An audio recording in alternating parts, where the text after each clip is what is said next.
Hello, everybody, and welcome Hey. to today's episode of Fit Chicks Chat. My name is Laura Jackson, And I'm Amanda Quinn. and we are answering some questions today. Mm-hmm. So this is actually a question that we get asked a lot by our students, but actually this one was written in from Jennifer, who's in Washington, and she asked, well, kind of made a statement to us. She said, I follow my diet all week and then I binge on the weekend. How can I stop doing this? Hold on, my computer's dying. Keep talking though. No, keep going. I'll be 2 seconds. I don't know, for most of the people who are listening right now, you're probably thinking, okay, like that's something that I've dealt with, or maybe you still deal with. I don't know, Amanda, what about you? I have a habit of doing it sometimes. It depends. I say sometimes because it's like, it doesn't happen every single weekend. Yeah. And I wouldn't say it happens for the entire weekend. Like, it's not like a binge all weekend, go crazy, but it's more of like, I feel like on Saturdays, I really like eating pizza. And it's like, it's just like in my head, it's kind of, I've created this habit now of like Saturdays equals pizza day. So I really look forward to pizza day on Saturday, but that it's not like a full binge out, like craziness, you know? And I actually balance it. I balance it out now. Actually eat salad with the pizza. So like I can kind of, I feel less bad about it. Yeah, I feel less bad about it. Right. So it's still like maybe a weird habit that I have because I only do it on Saturdays, but I think this is a lot. Binge. Yeah, like I think this is a lot of women out there. And I know for me, I used to be like what I call a weekend warrior. Yeah. You know, and a lot of people still use this term where they're like, you know, they're in business mode all week, and then on the weekends they're like party. Like, it's almost like you can be a weekend warrior with the way you eat too, right? Like it's very easy. Or your workouts too, like all these things. Like your entire health regime, because like during the week it's a lot easier, I find, and I don't know, but it depends on what you do for a living, but I find it's a lot easier to stick to things because you have more of a set routine, right? Like, there's more structure involved in your day-to-day, Monday to Friday. Yeah, like whether you have kids or whether you go to work, like you kind of have a set timing for things, and then you know when you can either fit in your workouts or not. And then also when it comes to your eating, it's usually like, okay, I know I'm having breakfast in the morning, I'm eating lunch at work, and I'm having dinner at home. And then, you know, you have your like little snacks already set up on your desk at work or whatever. So you're kind of like, exactly. It's already like pre-planned. It's like prefabricated life Monday to Friday. And then the weekends, you're kind of like, I don't know what I can have. Well, so to be honest, I actually try on the weekends to kind of follow this pattern other than pizza day, Saturday. Like my breakfast doesn't change every single day of the week. My workouts are consistent. I still do them in the morning. I get them done. Like all of those things, I actually try to keep as consistent as I possibly can on Saturdays and Sundays because I find it's easier. That's actually my way of making sure that I actually stick to my goals, is to try to keep as much consistency as I possibly can Monday through Sunday. Completely. And that's where, I mean, we're going to talk through some strategies to really help with this, because this is something that, like I said, I feel like a ton of women have this issue. And it's like, then you go through this feeling of feeling like you're good or bad, which, you know, at Fit Chicks, we hate that term, labeling things as good or bad, because then it becomes you end up emotionally beating yourself up about like not following your plan and all this stuff, which leads to more emotional eating and blah, blah, blah, blah. We know the cycle. But it's like, it's just something that really, you just kind of have to start to take a step back and first, like, look at your food rules, which is what I like to call them. Okay. So when we're first trying to figure out like why you're doing this, and I think that's something, sorry, I'm kind of going to backtrack. I think that's something that a lot of times we forget to do, is to try to find the why, right? Like we just think, oh my God, I suck because I'm like, I can do this all week, but then the weekends come and I completely fall off the rails. And then you're like, you just think something's wrong with you. You don't try to take a step back and be like, okay, well, why am I doing this? Right.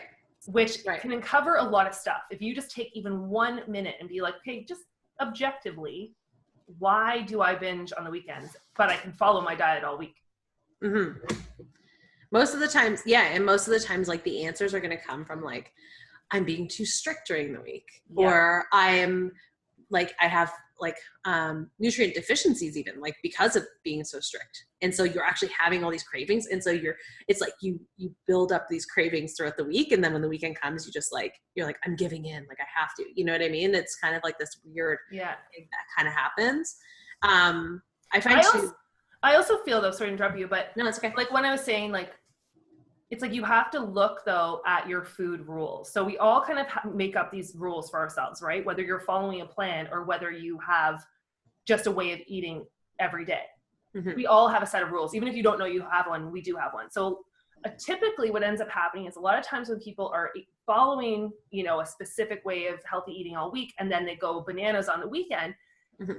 It's usually because they've set up either really strict food rules. So it's like, I have to eat this way, you know, and then by day 5, which is Friday, you're like, ugh, you know, this is way too much. I don't want to look at salad anymore. Yeah, you're like, screw it, this sucks. Yeah. Like I've been so good all week. I deserve a treat on the weekends. And then that was the other thing I was about to say, is the whole like idea of deserving. Like it's almost like you use food as a reward. And I think that that's the other thing that causes so many issues with the weekend warrior mentality. Yeah. Or your food rules are like literally so strict that, like you were saying earlier about like the nutrient deficiency, you've been eating low calories so much during the week that by that Friday, your body is like, oh my God, feed me. You know what I mean? So then that starts with maybe having one thing that in your mind you've labeled as bad.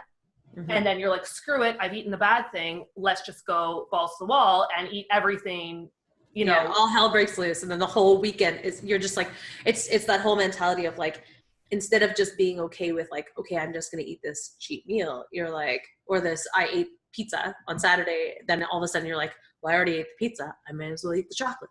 And that's why I have the wine. And like, you start getting into this cycle of like, it doesn't matter anymore, but it does. Yeah. And that's why I've always hated the idea of, or calling things the cheat meal, because again, it makes you feel, cheat day. It makes you feel like you're doing something bad. And I know from my personal experience, like every time I've been on a program where I've had a cheat day, it's like my mind, I'm very like, when I'm doing something, I'm doing it. I'm doing it by the book. No, I have to though. Cause if I start to like give myself flexibility, then I'm falling way to the side of like, I wasn't laughing at you. I was thinking about my cheat day. Yeah. So essentially what happens, but this is it. When it comes to my cheat day though, so like if I'm like, okay, like I'm following my workouts and my nutrition, boom, boom, boom. And then today is my cheat day and I can eat, and they say, you know, eat whatever you are craving so you can get it out of your system. Well, suddenly my mind is like, I'm craving cheesecake. I'm also craving Doritos. I'm craving pizza, I'm craving ice cream, I'm craving wine, and next thing you know, I'm in like a full-on binge eating, which is not good for your body, coma, because there is no, like, I can't just be like, I'm just gonna have for my cheat day one small piece of cake, you know, like in my mind it becomes this free day. Guys, real talk. And when I hear free, I'm like, it's like when you go to the trade shows and they're giving away free stuff and you take as many as you can. That's the way I see like a free day. I'm like, oh my God, how much food can I get into my body? And then, so I get rid of that whole cheat meal mentality. Yeah, no, real talk. Honestly, when I used to do like back in the day when I had like that low carb mentality, and then like on Sundays was my cheat day. It was like the day that I allowed myself to eat whatever I wanted. I ate so much one day that I actually had to lay down in a restaurant and wait for the car to be pulled out in front. And then I had to lay down on the curb and wait because I was like having everything. And I ate so much. I actually had to call in sick to work that night. I was the server at the time and I had to call in and she's like, what's wrong? Are you okay? And I was like, I ate too much. And I was like, I had so much milkshake. I think I'm lactose intolerant. Like no, it's just I ate 2 layers of ice cream. That was a real conversation I had to have with my boss. Luckily she was funny and she was cool and she just laughed at me and told me that like, you know, like ridiculous, like that was ridiculous and what covered me. But like, I really used to eat like that too. Like I used to just be like, all out, all or nothing. This is the day that I got to get it all in. And then what I found was that just kind of that day would kind of eliminate all of, maybe not all, but majority of the hard work that I did. All of it. And it's like, what's the point? And that's the truth bomb, guys. That's the truth bomb is that, you know, when you are doing this kind of, you know, following your diet all week and binging on the weekends, what's happening is essentially you can cancel out all of your progress from a caloric perspective in literally like a meal. And that's a scary thing to think of, because if you look at, just say you're trying to cut down, you're trying to eat, you know, your goal is to lose some weight, and you're looking at cutting down 250 calories a day, and then you're also going to burn an extra 250 calories a day. So 500 calories a day over 7 days is a pound a week. So your goal is to lose 1 pound a week. So during those 5 days of cutting out 250, that's 1,250 calories. Did you know that like one meal at somewhere like Boston Pizza is typically double that? Mm-hmm. So if you went out for dinner at Boston Pizza and had one meal, you essentially now have like, but then you had ice cream too on top of that. And then you've now just canceled out whatever you did during the week. Yep. No, I know. It's so scary, like how quickly it can add up, but how difficult it can sometimes feel to get rid of. Like, you know what I mean? Like that's what I find, like, that's where the struggle becomes real. Like, you know, you're kind of like, you're frustrated because you're like, I'm doing everything like quote unquote right. Like I'm doing it, but I have these one day I fall off the wagon and I'm screwed, and it becomes this mental, then you're emotionally exhausted, you're pissed off at yourself, and then you're like, screw it, I don't want to do this anymore. Yeah. So, I mean, in terms of that, like my recommendation to anyone who's stuck in that cycle, that binge on the weekend cycle, really good all week, binge on the weekend, like my recommendation to you guys is literally to just try to be consistent throughout the week and weekends included as part of your week. Try to be as consistent as possible. Maybe you're a little bit more relaxed with yourself on the weekends because like maybe your workouts aren't as intense. Like I find on the weekends, I usually have one day where like I don't work out and instead I just go for a walk. So I just explore and I go for a walk, like a nice long walk. So I'm still moving my body, but I'm not necessarily like working it as hard as I normally would in the week. So I usually kind of do that as like, that's kind of my flexibility. And then for my pizza Saturday is instead of eating tons of pizza, I always have a salad and I have a bit of pizza. So then it's like, I've taken care of the craving. I've taken care of this. Like, I really want to eat pizza. I love pizza. Who doesn't love pizza? I just think though, like, that's a really hard thing to do. Most people to have one little bit of a food that's like their favorite. It is. It's really hard. It's really hard. But at the same time, for me, it satisfies that craving that I have, and then I balance it out with salad so that I'm not like overeating. I eat the salad before the pizza. Okay, so that's my thing too, is I actually eat the salad before the pizza arrives. So if I know that I'm like ordering pizza for dinner, I eat the salad like half an hour before. It's like, okay, I'm ordering pizza and now I'm eating my salad, so that by the time the pizza comes, I'm not necessarily like starving and I'm not like hungry, like crazy about it. You know what I mean? Because I'm kind of full from the salad because I ate a big salad. I never eat little salads. Yeah, like, and that's the thing serving for me, though, that's really hard. Is like I'm on the other camp. Like I can't even, if I order pizza to my house, I'm eating the whole pizza. Like I literally can't be like, I just had one piece, I'm gonna put the rest in the fridge and satisfy my cravings. You know what I mean? I'll be like, screw it. No, I have 2 pieces. I'll have but like even 2, I probably literally would eat the whole thing.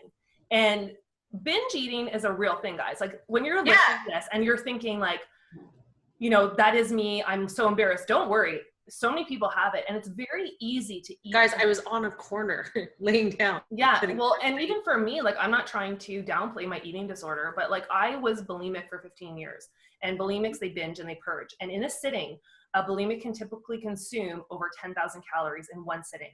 And people are always like, how is that possible? It's possible if you're eating like processed high caloric foods. Yeah, like who could not eat an entire big bag of chips and then eat a bag of candy and then eat, you know what I mean? Because it's just pure sugar and it's already pre-digested, and it digests super, super fast.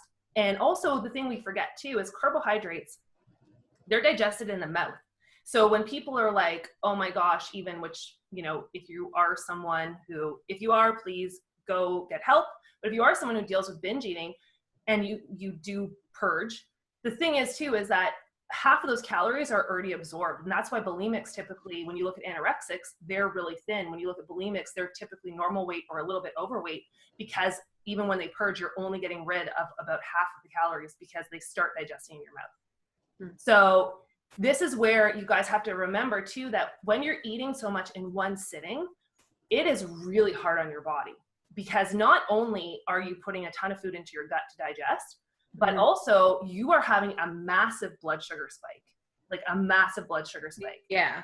Which, when we all know, when your blood sugar is spiked, you hold on to fat, right?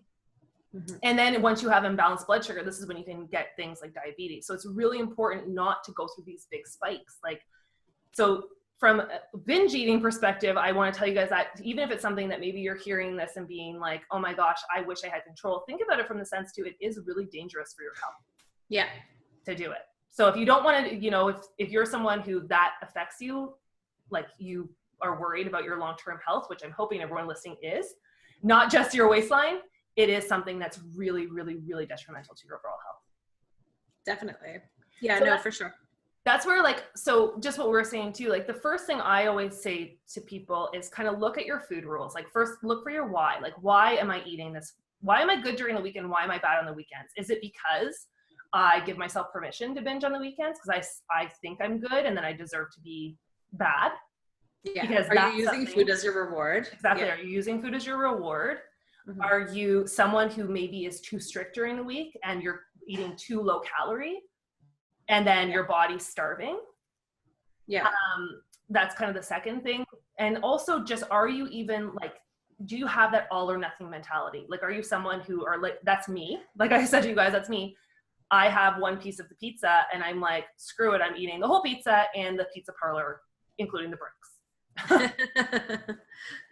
So it's about taking away those food rules. And I know that's hard for a lot of people to do, but I loved how, Amanda, you said about like, even just trying to not see your week as like 5 days and then a weekend, see your week as just like, it's my week. You know what I mean? Like, but it's not even, yeah. And it's not even like, it's my week. It's like, it's my life. Like, this is just how I live my life. I move every day. I eat good food because it tastes good and it makes me feel good, right? And I started also really reflecting on, you know, one of the things that actually helped me to eliminate like this weekend binge mentality was just seeing how gross I felt like when I would binge or eat. Like when I eat food that is not good for me and I eat too much of it, it actually makes me feel really sick and it makes me feel lethargic and it makes me feel that's tired. That blood sugar spike. Well, that's just it. And it also, but also emotionally, it really messes with me, right? So it messes with my head. It emotionally makes me feel like I usually get really depressed, I find, after I eat like a lot of like if I eat a lot of junk food or something like that, I actually emotionally feel different. Like it shifts things. So for me, it's paying attention to that really helped me actually shift into the mentality of like, I don't want to feel that way. Like I don't need to feel that way because I know the other side. The other side is when I eat healthy, I have energy, I feel happy, I feel excited, I want to move, I want to do things, I feel more energetic. And so for me, that's the choice that I made was like, I prefer that feeling. So because I prefer that feeling, I need to follow this sort of pattern, right? And that's why it even goes back to, you know, the thing we were just talking about, like finding your why, because you're doing something that actually even one of my therapists had said to me, about helping me overcome my disordered eating patterns. Because again, binge eating is a disordered eating pattern. Like it's not a natural eating pattern. So it is something you do need to take a little bit seriously. But it's that whole idea of, she always said to me, she's like, try not to judge yourself in the moment, but try to watch yourself, like objectively watch what you're doing. And ask yourself, how do I feel? What can I see? What can I smell? What happened right before I did this? And then you can start to uncover the things of like why you're actually overeating.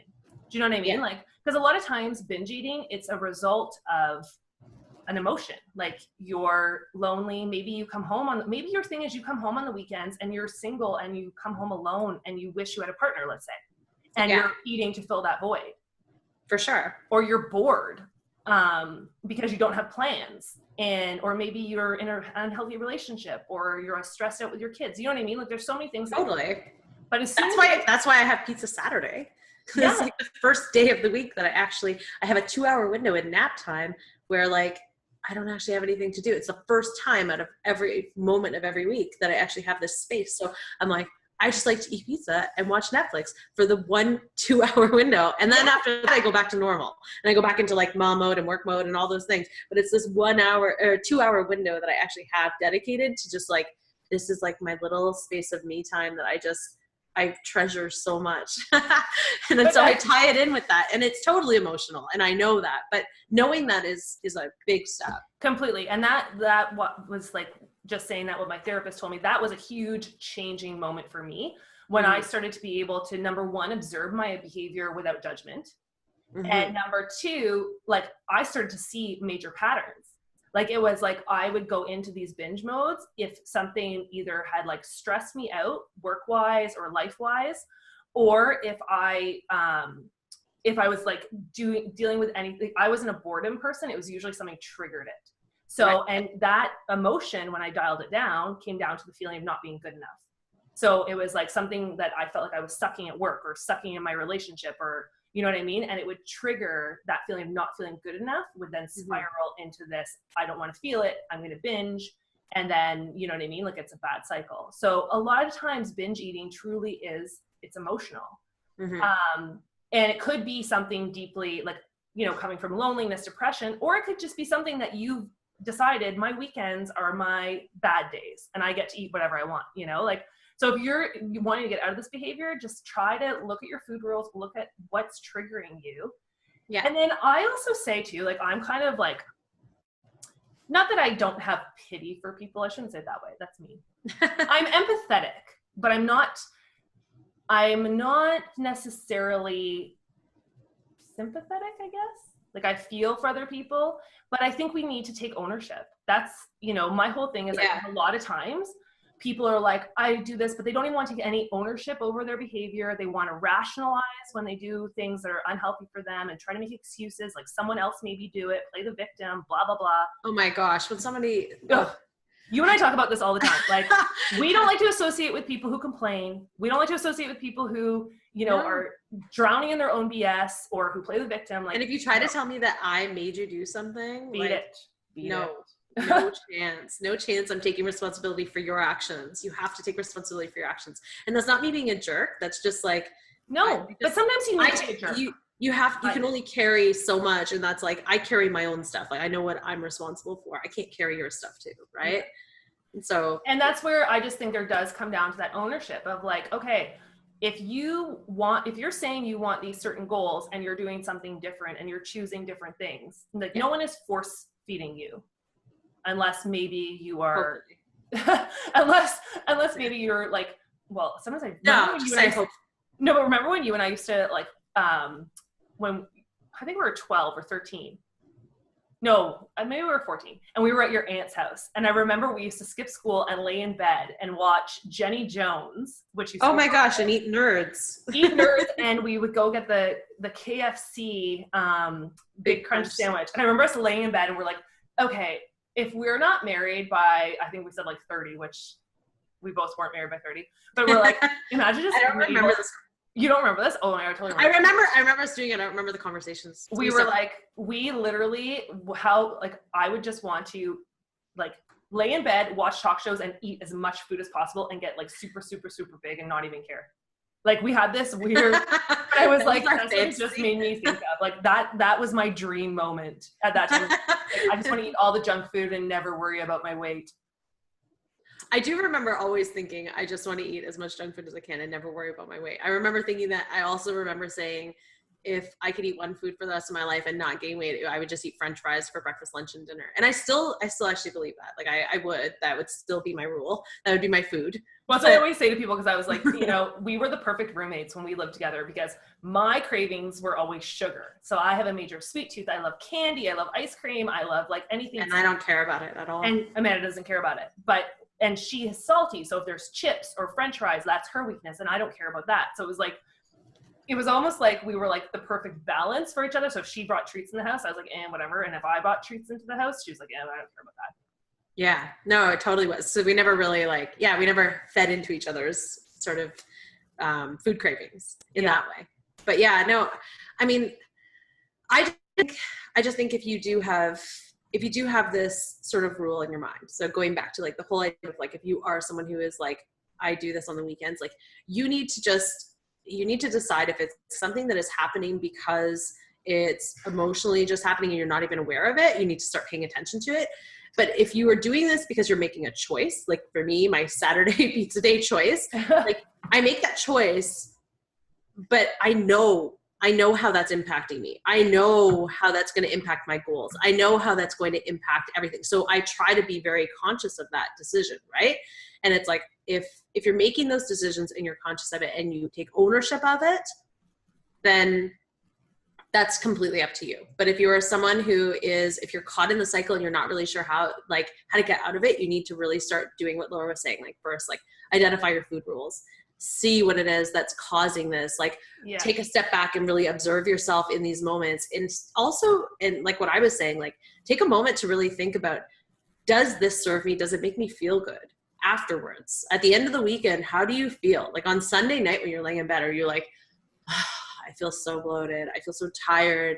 I didn't get anything accomplished this weekend except for eating pizza or whatever. Like, if you're really starting to feel that way, and physically how you're feeling, emotionally how you're feeling, take like a mental checklist, or even write it down, like journal about it, and give yourself some really clear idea of how that's affecting you. Because then that might actually help you start shifting away from separating your Monday to Friday from your weekends, and start making it so that it becomes your lifestyle a little bit easier, with a little bit more ease. Totally. And my additional things I want to add on to that, and we'll wrap this up, is that, like I said earlier, if it is something that maybe you're not eating enough food during the week, and then on the weekends you're like binge mania, then look at how you can start to bulk up your meals. So even with that, you can— You're not starving. Yeah. And a lot of times if you want to add bulk, but without adding a ton of calories, I talk about this all the time, everywhere. Vegetables. Low glycemic vegetables. So the fibrous veggies. So looking at adding more, things like coleslaw, but, without that, adding your own dressing. So getting the bags of coleslaw. You can get them now with like kale and all different things. So having that is going to add a ton of bulk. Adding things like cauliflower rice, just eating more vegetables in general with your meals, it's going to fill you up a lot more. And then, so that's one thing. Also, like we said too, looking at your food rules, being honest with yourself and owning your choices on the weekends. So as the weekend comes, like in your mind, pre-plan, be like, okay, you know what? Yes, I have an event on Saturday night. I'm going out to a party. So then just try to keep maintaining what you were doing during the week for breakfast and lunch, and then dinner, you're going out and enjoying yourself. And then Sunday, you're carrying on with the same thing that you did on during the week. So just kind of treat it as like, this is an event, and not like glorify it like, oh my God, it's an event, so this is my one cheat day or my one bad day or my one whatever, but just kind of have it as like, this is the time where I'm not going to stress about having a couple glasses of wine, the cheese platter, all that stuff. That's not going to derail you. It's if though at that party you binge, and that's where it's this binging that we got to get away from. Because like I said, it's not only super detrimental to your goals, it's super detrimental to your health and to your emotional health. So like there's a lot of hormones that are released when we're eating way too much food, especially way too much carbohydrates. So we got to make sure that we're balancing it out. And as women, imbalanced hormones is like nightmare mania. It's like we turn into nightmares, our bodies are nightmares. It's not good. So we want to try to stay as even keeled as possible. So that's kind of my way. And then of course, lastly, own your choices. Like it's you who chooses what goes into your body. So if it's not working for you right now, do the work to figure out what you need to do to make it work for you. Totally. And one last thing I just want to add too is if you do falter, so if you decide that, yes, I want to start trying to have this more as my lifestyle and stop separating my weekends and everything else, and you do have those moments that you falter and you're just like, oh my gosh, I totally ate all weekend, or I drank beer all weekend and ate pizza or whatever, just like move on from it and go back. Don't beat yourself up about it, because I think that that's one of the other things that happens often is that as soon as you're like, okay, this is sort of my new food plan, or this is my new way of like, I'm going to now start structuring my days as just like, this is my lifestyle versus my weekends versus weekdays. And then we fail at it. We automatically are like, I suck, forget it. I'm just going back to my old way. And you don't have to. It doesn't have to be that all or nothing mentality of like Laura was talking about. It doesn't have to be that way. Just let it go and move on. Exactly. That's the beautiful thing about life though. And that's one thing I think we forget is every single day we get a reset button. Yeah. Do you know what I mean? Like every single day, and that, like when I started to think about life in that way, and this goes for eating or working out or just anything. Just like you have a crap day. Yeah. You're like, or you have a crappy relationship and it ends, or you had you know what I mean? Like, or you had an amazing day. or you, whatever it is, you can hit that reset button. Or you were just horrible to people. You were crusty and crabby and whatever. You know, like the next day you can choose a new mindset and you can choose a new path. And I actually just did an interview with Corey Raby from Radical Health, and we were just talking about that. You know, she's like, just always try to put your best foot forward. And the great thing is that tomorrow is always a new day, and you choose what that day is going to be like. So that's the amazing thing about life. Every time you fall off, you can just get back on. And one day you eventually will stay on. I promise. I promise. Okay, guys. So with that, we are wrapping up today's podcast. I hope you guys, and I hope for Jennifer from Washington, that helps with your question of following your diet all week and then binging on the weekends. I hope this will give you some tools and stuff to help with that. But of course, just remember, tomorrow is always a new day. So for anyone else who wants to get a hold of us, check us out at fitchicksacademy.com. We also have some awesome certifications coming up this September. So we've got our fitness and nutrition expert certification, and then in October we have our holistic nutrition weight loss expert certification. So all that info is of course on our website. And for any questions that you might have, you want us to talk about on the podcast, email us at info@fitchicks.ca and we will add it to the conversation. Okay guys, we'll talk to you soon. Bye. Bye.